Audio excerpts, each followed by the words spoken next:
Hey, what's up, guys? It's your boy Mario back with another installment of my therapist made me do this podcast with Mario and friends. I am, of course, Mario. Now, no, I did not quit doing podcasting. Well, hold on, let me back up for a second. Okay, Merry Christmas, Happy New Year. Um, what else did I miss? Happy Martin Luther King Day. Um, I think that's all of 'em. I think that's all of 'em. But no, I did not quit podcasting or anything like that. Man, when I tell you guys that I have been incredibly busy, um, basketball consumes so much of my life right now. It is absolutely crazy. So we're on a 19 game winning streak right now. We're number 4 in the state. So just really spending a lot of time with the guys and kind of preparing them for the playoffs. Cause we got a chance. We got a chance. So man, I honestly didn't realize like how much uh time you consume when you want to be good at something, and especially basketball. Like when you want to be really good at something, like how much time you have to put into it to get the product you want to see. So it's been worth it, man. It's been worth it. It's been cool. So that's kind of been my focus. And then like this weird series of like unfortunate events had started happening. So like I'd get tired. And then I was sick for like 3 weeks. I don't know what I had, but like I couldn't. I was congested. I was coughing all over the place. And I was supposed to pod last week, and then the audio wouldn't work. Like it was like the craziest thing. And I was like, man, like maybe this is a sign. Like what is going on? So I try very hard not to force podcasts. So even like when I'm getting ready to do an episode, if I ain't feeling it, I just be like, man, I ain't feeling it today. Like I don't feel like I can relay the message that I need to relay and get the points that I want to get across right now. So if I ain't in the right energy and headspace, I ain't gonna do it. Now, my wife, listen, everything y'all thinking about, my wife literally says the same. You need to do the podcast. You need to do the podcast. And I'm like, listen, I'm tired. I'm just not in the right headspace. So I got a lot of other things going on. So I just don't do it. So I know it's not what people want to hear, and that's probably not good uh, of being a podcaster. Because Jessica always tells me like you need to be consistent. She in here now. Say hello. Yeah. So she's like you need to be consistent. Like man, like I always say, life be life, and man, life be life. But nonetheless, I am fine. The family is fine.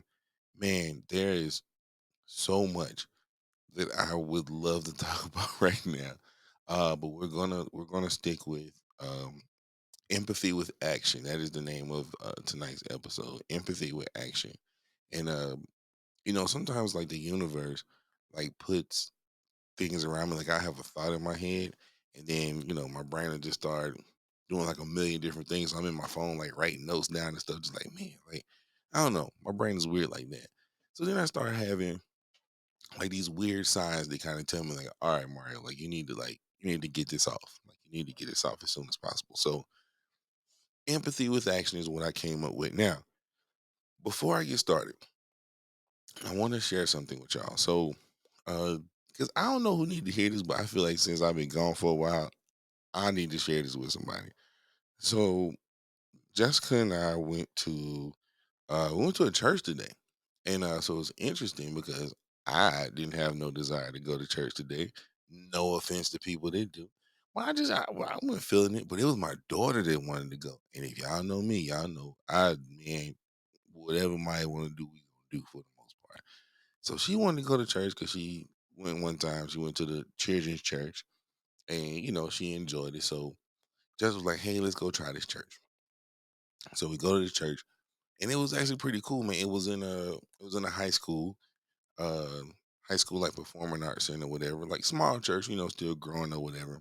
But that ain't neither here or there. I want to share the message that uh the preacher, I can't remember his name, I'm sorry, um, that he shared. So he had a bunch of tarp on the um on the stage, right? And he had soil, and he had shovels, and he had the little, little water thing that, you planting your seeds, like the little water spout shoot out the little different things. So he had that on the stage, and he was talking about seed time and harvest. Now I'm not about to preach to y'all, but I'm telling you, like this really hit me in a lot of aspects of my life, and like really gave me some insight on some things. So he was basically saying that in life, and he opened up the soil, right? He pours it on the ground, and he said, um, in life sometimes we want things to be instant. You know, we like to skip all the other steps and get to the end result. So he poured the topsoil down, threw some seeds in there, and then watered it, and then started looking at it like, "Well, why it ain't growing? Like, why it ain't growing? I don't understand why it ain't growing." So he put some more water down, and it still didn't grow. So his whole point about um, the example was like, man, you can't rush the process, and the process can be a million different things depending on what you have going on. I use basketball as an example. Like, I can't, in April when I took this job, I can say, all right, we going to the state championship game, and not put any kind of effort into developing, um, you know, film watching, all those things. I can't do those things. I can't just go straight to the championship game. It takes time and it takes effort. And essentially, he was saying that a lot of times we're all good at planting the seed. Like, we're very good at starting something. And I'm notorious for like being a starter, but I'm a horrible finisher. But he said, man, if we started taking more time planting the seeds, or stepping out on faith, and doing those things that we feel like we're called to do in life, and understanding that the results that you want aren't going to happen when you want them, because it takes time. And the time aspect between planting that seed and the time you get a harvest is where most of your blessings come. But it's also where most people give up at. So he was saying that like January the 10th, I think, was National Quitters Day. And they basically said they did a study of like all these people. I think it was like 8 million people. And he said that uh, most people start the year off with New Year's resolutions, or New Year's revolutions, as my friends say, which is crazy. Um, but most people start the year off with New Year's resolutions, and by the 10th day of the year, they have completely quit them. And he said all that to say, like, man, we put so much effort into starting things. Like, we'll come up with this business plan, or we'll come up with this idea to do this, or we want to create that. We'll come up with this brilliant idea for it, and then we'll do all the groundwork to get it going. And then we'll just automatically assume that the results that we have in our head are just going to happen instantly. But the process is actually where the blessing comes in, because you get to see the ups and downs. You get to see who's with you when you planted the seed versus when the seed actually harvests. And you see people who was there when you were going through the time, when you were waiting for things to manifest. Like, you get to really evaluate like who people are and how they do things. And man, that really touched me, because I was listening to my boy Adrian over at I Respectfully Disagree podcast. Go listen to him. And he was talking about there's a guy Dante who does the oh my god, Established Goods clothing line. And they were talking about what motivates you, right?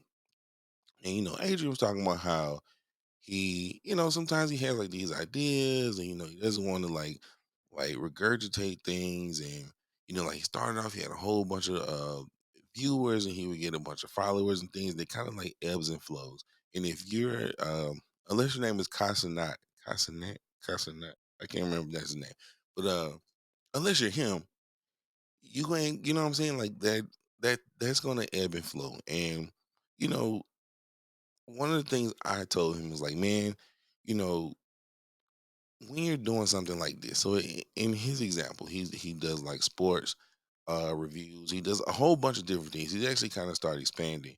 And I told him, I was like, man, listen, the thing about like doing things that you're passionate about is that you can start something and your goals may be to have a cajillion followers. Now I know when I started this, I never, hell, the followers I have that just listen to this podcast, I was like, never in a million years that I think that many people would listen, because it was like I said, it's always been a passion project for me. This is just a way for me to get my thoughts out in between therapy, and it just so happens that it works for people.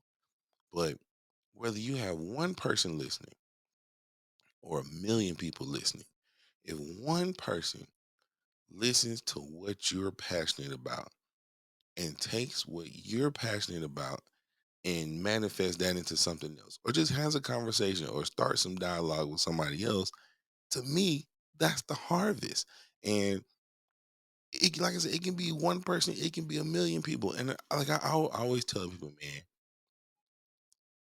I would it would be awesome to wake up one day and my phone just blowing up. I got a million followers. I got a bunch of people, that love the podcast, and we don't want to do all these things. But I'm like, man, even in what, because I've shared with people like the numbers that I have, and they was like, man, that's actually really good. But I guess in the grand scheme of like what you want to do with social media, like I guess it's not, what I'm saying, still like entry level. But I'm like, man, the few people that I do have listen to this podcast, man, some of their lives have been totally changed.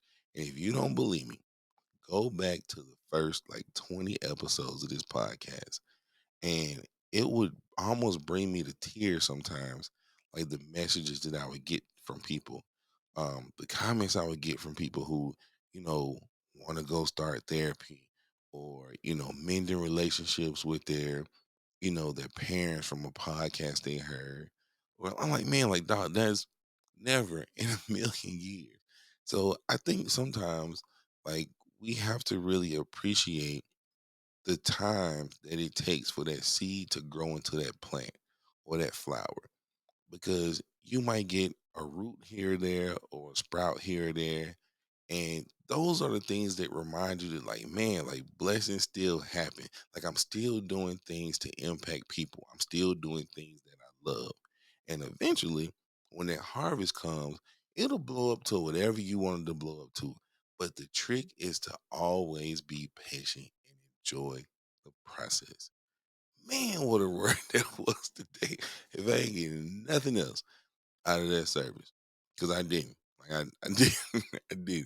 But if I ain't getting nothing else from that, that's what I got from it. So I wanted to share that with y'all. Um, a bunch of life changes on the horizon for me, man. Man, I'm excited. I guess you should be nervous. My wife and I've been having some conversations, just about kind of what life looks like for us in the next couple of years. And it's some things a little further down the road I'm gonna share with y'all once I make them official. But man, I'm really excited because I feel like um I've had signs this whole time. My wife and I, we were always, she was like, like you should ask God for clarity and to give you a sign. And the more I thought about it, I was like, man, I've been getting signs for the longest. I don't know if I talked about it on this podcast, but I was like, man, I've been seeing the number 1111 like all the time, like everywhere I go. I was born at 11:11 a.m. And I know if you don't believe in like angel numbers or things like that, that might sound weird to you, but go look up what the numbers 1111 mean. And I would see it everywhere. I can randomly look down at my phone. It'll be 11:11. I'll be driving behind a car, tag number 1111. I drive past a building, just happen to look up and it's 11:11. I'm like, man, like there are signs that tell it that are, it's like the universe is giving me confirmation that the change that you're thinking about is okay. So I'm just gonna go ahead and I'm a trust faith on this one. Like I said, I feel pretty good about it. Rarely in life do I ever make decisions that I feel bad. I just kind of live with whatever the results are. So I'm excited, man. Like I said, once it get a little more official, I share it with y'all. But nonetheless, empathy with action. This political climate, and this isn't about politics, but this is a great start to it. This has been probably the most interesting uh, 10 days, 12 days of a presidency that I've ever seen in my entire life.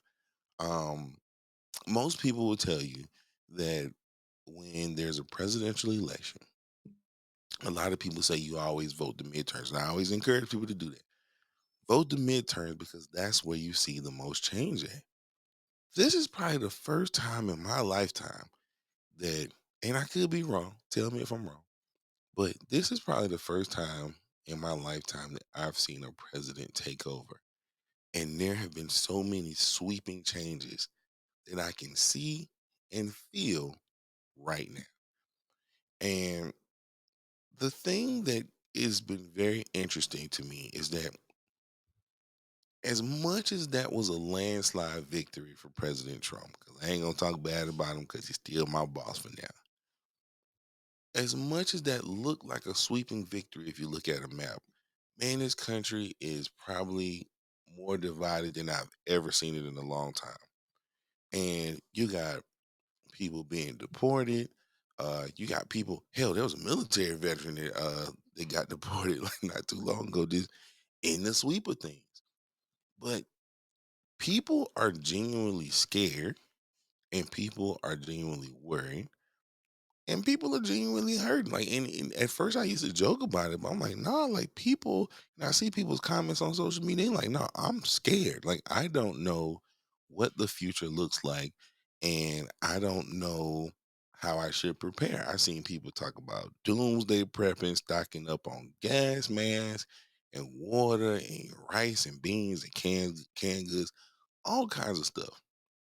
But in the midst of all of this, in the midst of so many people's fear, there's this group of people, and it's almost like you know how you're growing up, and it's like we used to have that kid that used to antagonize everybody, and he was like, nah, nanny, boo, boo. That's kind of what it feels like. Like these things are happening, and people are terrified, and then I see people, and I hear people in conversations like, well, this is what you vote, this is what y'all voted for, this is what you get, boom, boom, and I'm like, man, think about that for a second. Like I saw a video of a kid that came outside. She was at home, and like the ICE people came to the house, pulled both of her parents out, put them in the back of a truck, drove off. Like she lived. This girl had to be no older than 10 years old, and she's like, "Where are you taking my dad? Like where you taking my mom? Like where you taking my dad?" And I'm like, "This is really fucked up. Like like this is really bad." And in the comments, like people like, "Well, this what y'all asked for. This what y'all get," and it was like sometimes the very thing that we like to be against, we become. And as much as people don't like, whatever your political views, they just your political views.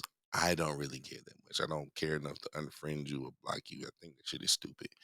Um, but the things that people vote against or the things that people don't like, we'll say this person is evil, for example, and we don't want evil people running the country.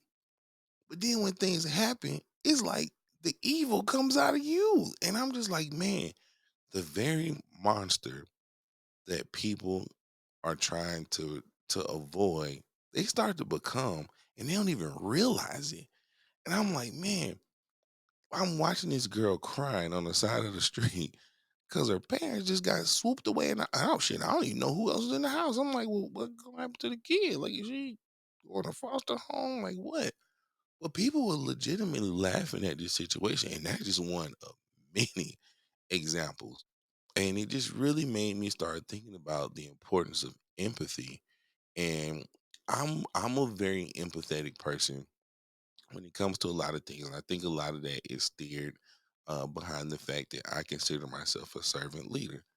And I just kind of wanted to talk about that for a little bit, so bear with me.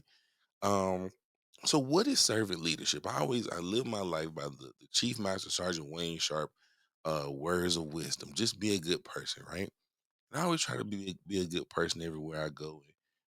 Fortunately, when I'm in positions of leadership like I am now, I always like to tell myself that I'm a servant leader. I never say people work for me. I always say I work for people. And if you look up the definition of what a servant leadership is, or to have a servant spirit, it's just a leadership style that focuses on serving others and building organizations. And you can do that in a myriad of different things. But when it truly comes to empathy, sometimes I think it's important for us as humans to take ourselves out of a situation and just put yourself in other people's shoes. Now, mind you, at the end of the day, you might not always agree with what somebody does or how they do it, even if you do that.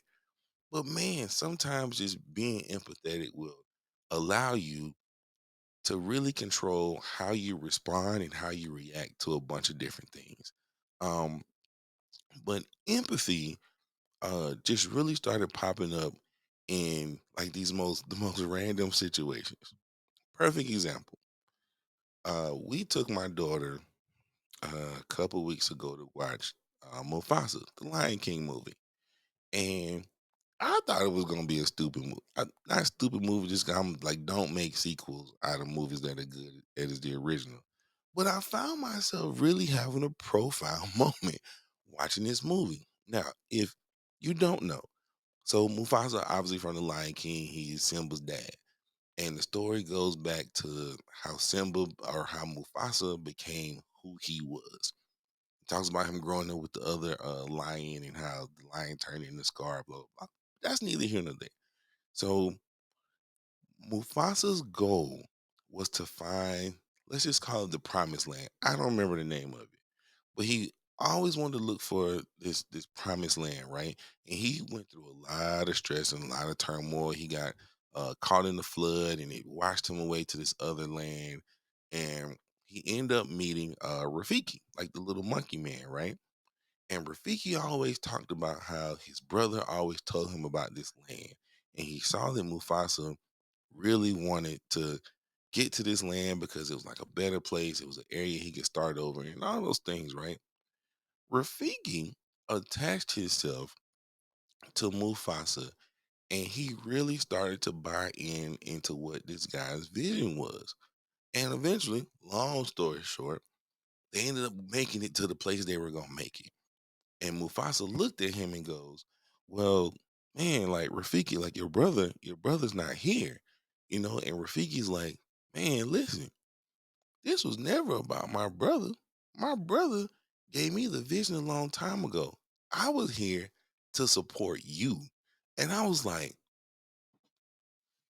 my God. Like, I was like, man, that was so heavy for me because Mufasa endured a lot of shit to get to that point. But he had somebody who was empathetic of what he was trying to do and what he believed in. And he had a group of people. I mean, Mufasa was fighting people. He was scrapping, running through all the white lines, killing people. He was doing all the things. And he had this group of people who bought in to what his vision was, and they were empathetic with how he was as a person. They put themselves in his shoes and said, "Man, like, nah, that actually sounds pretty cool." You know what I'm saying? Like the place is, you know, beautiful. It's got fresh water, fresh food. It's animals of all different species. Nah, I can buy into that, and I'm willing to buy into whatever vision you have for this promised land that we have, and we go from there. So then, like a week or two later, we go watch Moana 2. Man, listen, Disney been out here preaching. So in Moana 2, the girl, I can't remember, babe, she on the thing. Okay, she can't hear me. All right.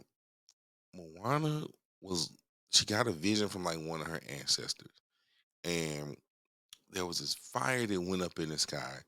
And basically the ancestor told her, like, hey, if you really want to find this lost land, like this is where you need to go. Almost same premise.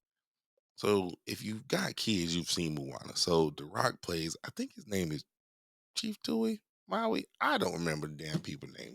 This is what she for. But what was the big dude's name in Moana? The one that Rock played. Was that Chief Tui? What's his name? Was it Maui? Maui. Okay, so it was it was Maui, the big dude. So so Maui was a demigod. So he was like Thor. Like he had like all the power and stuff. So then they end up linking up with each other because Maui got into some trouble, right? But when he saw what she was trying to do, that man put himself in her shoes and went through hell and high water to help her get where she wanted in the end. And if that meant that they had to go um, through rough seas to battle, monsters or whatever, they got lost. They ran into these goddamn coconuts. Like it was all kind of weird shit going on.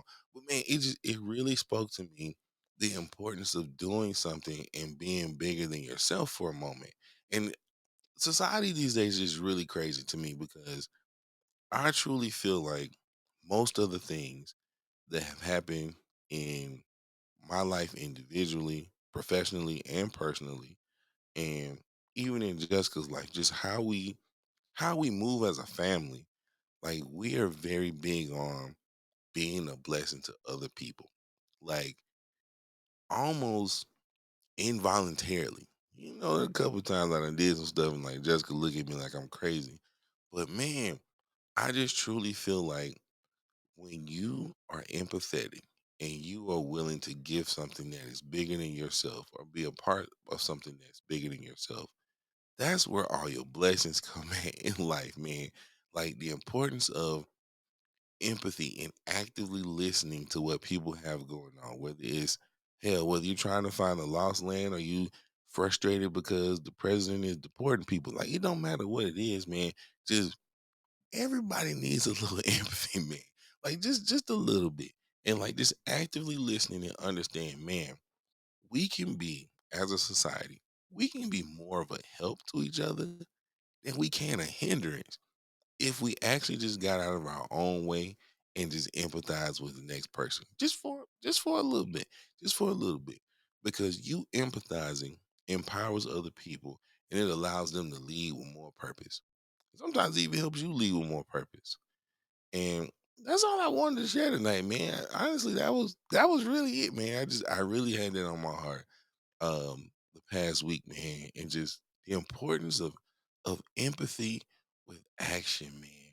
And in this climate that we're in now where there's so much uncertainty, um, man, just take a moment and just reach out to somebody and just say, hey, what y'all got going on? Or if you see somebody going through something, I ain't saying empty your pockets and do all those things, man. I ain't saying do that. But just take a moment to just empathize just for a moment and be an active listener into what people have going on in their lives. Because sometimes, like you listening to them or you giving them an encouraging word or you just saying you understand or how can I help you or giving them an encouraging word, man, sometimes that is the one thing that'll stop people from jumping off the ledge. And I mean that literally and figuratively. Um, I've always told myself that, man, I am the way I am because I truly feel like there was a time in my life where I cracked a joke. I said something about somebody positively. I hyped somebody up, and I might have been the last line of defense for that person before they decided to make a really bad decision. And it was something that I said that might have changed their life. And I met so many people that have um, told me like, "Hey, you talked to me uh, one day and we were doing this, and because you listened to me, and I went to go do this and accomplish this." I'm like, "Dog, like that's crazy because I don't remember that shit at all." I remember there was a kid that I met and God, where was I at? He was doing training at one of our bases. One of the bases I was stationed at. And he came to my office and he was like, man, like Sergeant Revere, I remember you. And he said, I went to we'll call it medic school for the non-medics. But he was like, man, I went there and I had to leave early because I had something going on. I just don't know if I can go back. So I asked him, like, hey, what was going on? And I remember him saying something. It was something personal he had going on, but apparently whatever I told him, like, inspired him enough uh to go back because he just was gonna get out and quit because that's what he wanted to do. He wanted to be a medic, but he couldn't do it. And so he decided to go back and give it a chance. And there was a kid that came in that was brand new to my section. And he was like, man, are you Sergeant Revere? And I said, yeah. He's like, man, do you know Airman such and such? Like, that kid told me that when I met you, to make sure you tell him that he graduated from school, top of his class, like he's doing great things in life. And it was all because you listened to him and you inspired him to go back. And I was like, damn.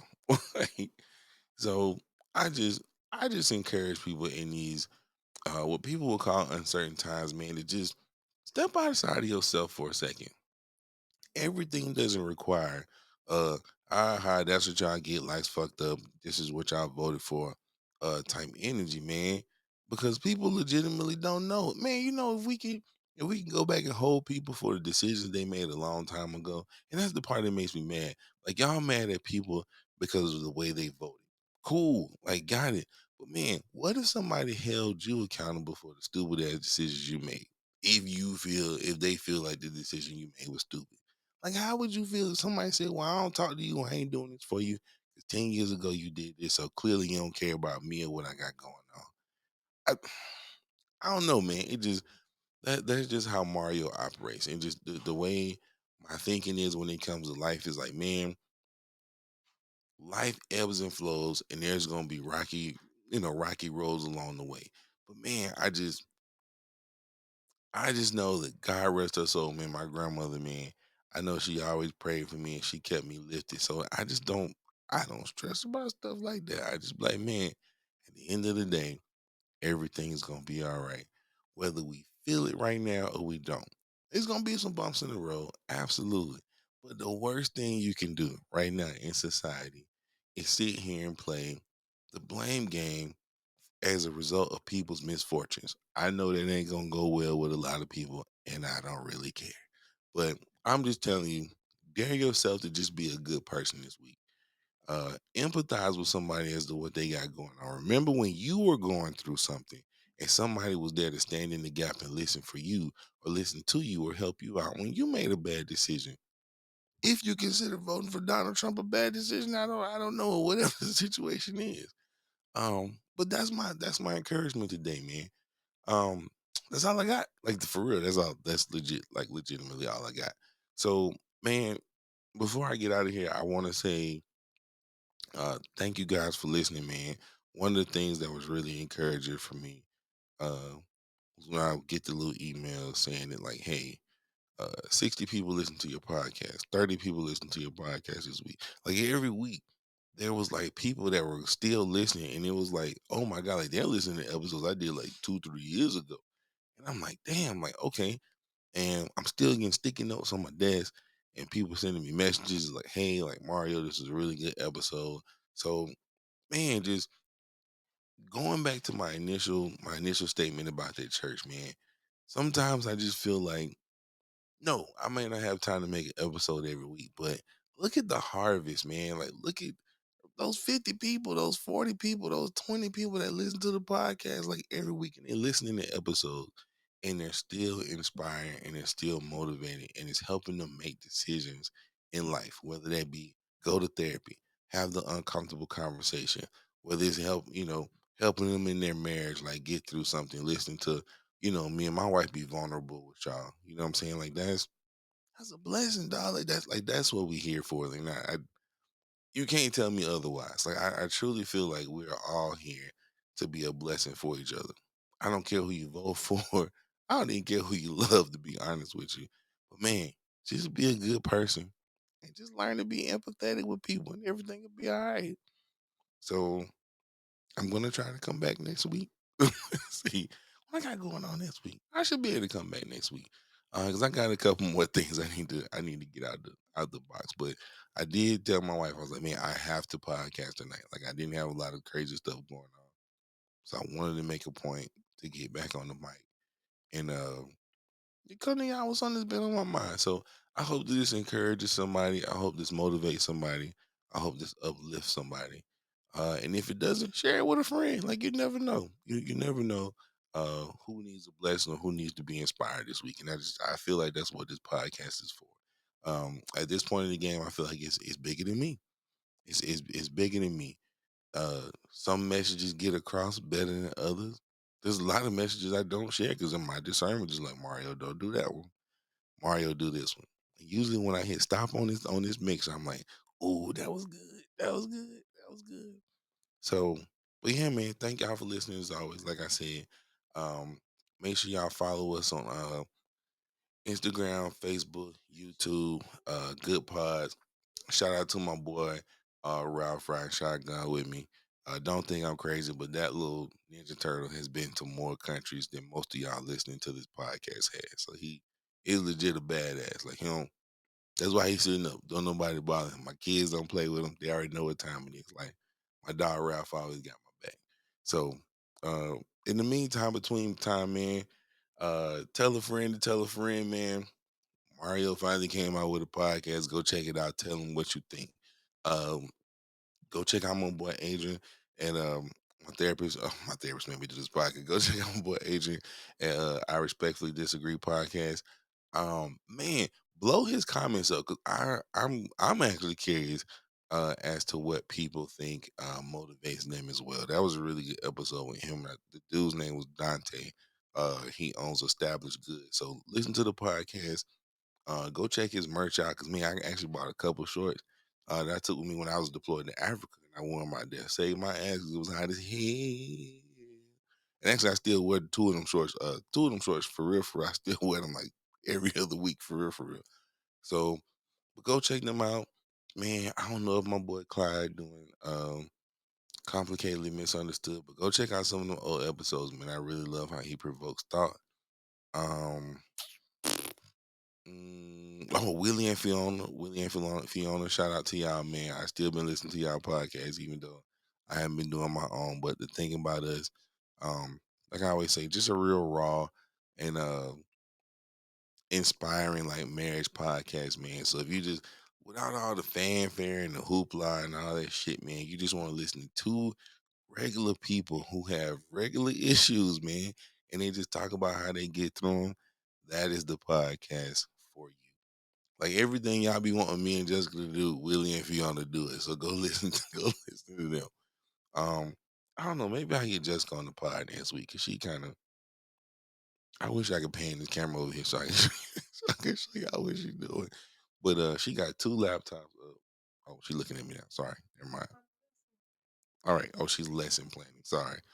But man, I love y'all. Be good. Be safe out there. Most important. Keep making the memories, man.